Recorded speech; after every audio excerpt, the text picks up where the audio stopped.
Hey everybody, it's Jeremy Lockhorn from the 4As here at South by Southwest 2026 in Austin, where we're exploring the theme of the creative majority, which is meant to recognize that everyone now has the tools to be creative and to drive creativity. And in fact, the creative economy is now bigger than the industry that used to control it. And I'm excited to dive in and explore that with Jiayu. Tell us about yourself and what you do. Hi, I'm Jiayu Lin. I'm the CEO at PopSockets. Fantastic. So there's a lot of stuff happening at South by Southwest in Austin. What excites you, and maybe more importantly, what is going to matter in 18 months versus something that's just a quick piece of hype that won't matter in 18 months? This is my first time at South by. I'm really excited about just diving into the dialogues, right, in between innovation, business, brands, as well as arts, music, television. So PopSockets, we created the phone grip category, and now we are a mobile accessory lifestyle brand. We like to think that we empower a lot of creators and different lifestyles. We do that through designs with both functionality and style. In terms of what's going to stick with us, I think obviously there's a lot of developments in the industry, just overall, right? A lot of conversations around AI. But I believe for the consumer companies to continue to provide products and experiences that matter, we gotta really connect with our audience and also lean into the different communities and what they care about.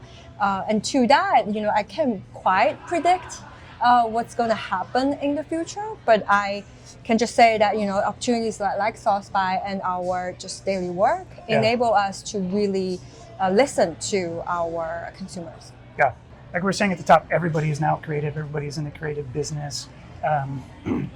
That's not new. That's been going on, for 10, 15 years or so.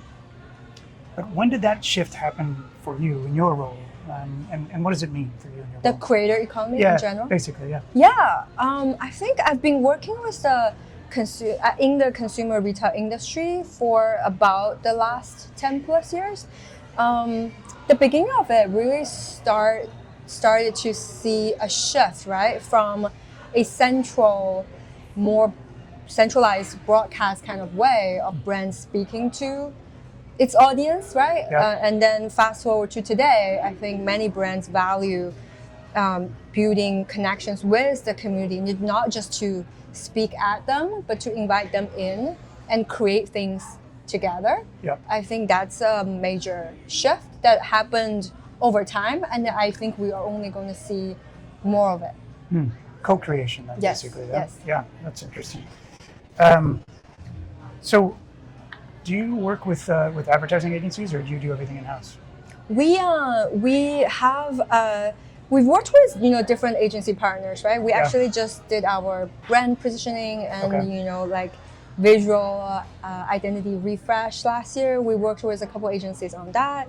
We continue to partner with creative agencies on campaigns or social activations, and then in real life activations as well. Yeah, got it. With this rise of the creator economy, what has changed in either how you leverage agencies or the relationship that you have with agencies? Right. We are finding ourselves working more and more with just smaller, right, creator-centered. You can call them because sometimes they are small teams sometimes, or they're like a one-man, woman shop. But it's amazing how they medium-sized or small could offer a whole series, right, of a solution, basically. So for us, we've worked with small creators on just for everything from product design to product launch by tapping into their passion points and the community that they represent and their passion points. So I do see how brands now today work with a bigger range of partners, not just big size full service agencies. So the 4As published a report last year called the Look Ahead Report, and it hypothesized that agencies are going to have to make a choice to succeed in the future. One path would be you become a technology platform that gets licensed to a brand that powers things like the creative economy. Or you become a higher order strategic consultant, right? That meets more with the CEO as opposed to the CMO or CFO. And then, potentially there's a hybrid middle. Right.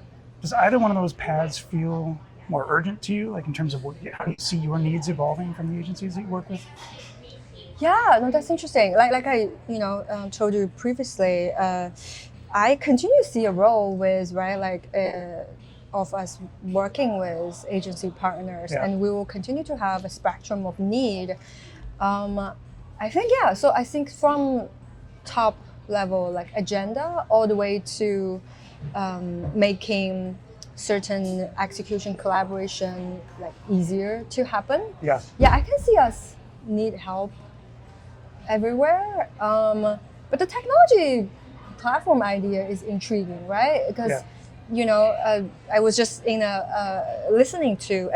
an AI themed panel this morning and talking about more and more so like bots and humans, more bots, agents will be scraping the internet and what makes the information more valuable, right? It's still the local insights from the niche experts, right? They can still provide more value in that, and so how do we empower the system behind it for that to be of higher priority, for access? I think brands and consumers would crave that. What as all of these changes are happening, particularly again, sort of this creator economy, how has your organization adapted itself from a marketing perspective primarily? Right. I think we just open doors to more digital native. No, we say digital native, and then now it's going to be an AI native generation of talents. Yeah. I think we just invite them like in-house to create. There's interns or creator like on contract, on project based. I think we just gotta as these creative toolkits are democratized, we're broadening our talent base to accommodate and just take advantage of all of that. Great. I'm going to ask you one other question. It's my surprise question. It's the trickiest one. Are you ready for this one? Sure. Let's get in a time machine. Go back to you're the first year out of school. Starting on the job. What advice would you give your younger self? Oh, wow. I would say, because I had a non-linear career path. I didn't start in the industry where I work now. I actually worked a bit in finance and technology, and then I worked for a consumer internet company before working for a number of consumer brands. I would say,